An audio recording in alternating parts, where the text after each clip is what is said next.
খেয়াল করুন, আপনারা এত কিশোর কুমারের গান শুনেছেন, কোন গানে কালোয়াতি শুনেছেন? যেটা বলে অনেক ক্লাসিক্যাল মিউজিক, ক্লাসিক্যাল চর্চা করে যে গানে বড় শিল্পী হতে হয়, সেই ধরনের কোনো কালোয়াতি তার গানে কি আপনারা শুনতে পেরেছেন? না, পারেননি।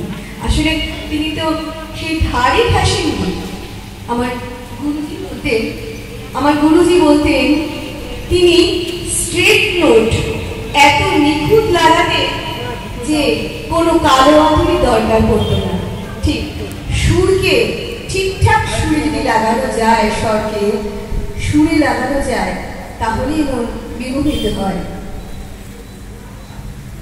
মান্না দে সেই অর্থে ভীষণভাবে পারদর্শী ছিলেন ক্লাসিক্যালে। তার গানে আমরা ভীষণভাবে ক্লাসিক্যালের ছোঁয়া পাই।